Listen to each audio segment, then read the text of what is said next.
La prérogative de Dieu est la lumière. C'est Dieu qui a dit que la lumière soit, et la lumière fut. Genèse 1:3. La lumière est avec Dieu. Dans les Écritures, il est beaucoup fait mention de cela dans le royaume naturel. Dieu fait l'obscurité et la lumière. Et quand il veut, il peut interrompre le cours habituel des choses pour changer la lumière en obscurité ou l'obscurité en lumière. Il peut partager le même territoire en lumière et obscurité. Quand tout l'Égypte, sous la plaie, était dans l'obscurité, une obscurité totale, les enfants de Dieu avaient de la lumière dans leur habitation. Juste dans la même terre, lumière et obscurité existaient simultanément, par une intervention de l'extérieur, divine. Oui, la lumière peut être gardée et maintenue par Dieu au-delà du temps normal.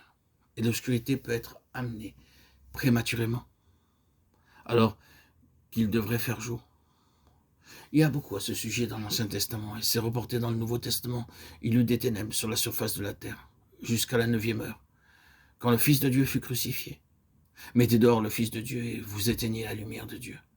Justement, la lumière est la prérogative de Dieu. Ce qui est illustré à travers la manière d'agir de Dieu dans la nature, c'est la grande vérité de la lumière spirituelle.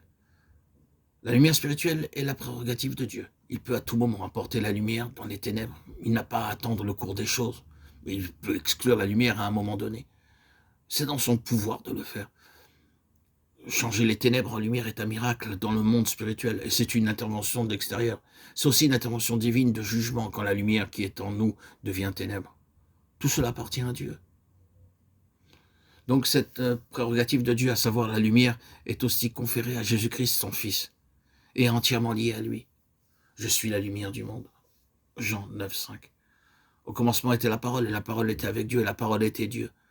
En elle était la vie, et la vie était la lumière des hommes.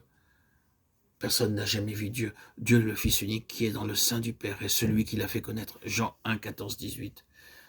Il l'a révélé. C'est la gloire de Christ de pouvoir à tout moment faire éruption dans notre obscurité. Et n'est-ce pas cela précisément qui a apporté sa gloire dans nos cœurs, et qui a fait jaillir la gloire de nos cœurs pour lui, quand par ce toucher béni de son doigt, l'Esprit de Dieu, nous avons été capables de dire soudainement, je vois. Je ne l'ai jamais vu comme cela. Quel est alors le désir spontané de nos cœurs? C'est de l'adorer. Regardons cet homme né aveugle à qui le Seigneur a donné la vue et lui a finalement posé la question, crois-tu au Fils de Dieu? Il lui répondit, et qui est-il, Seigneur, afin que je croie en lui?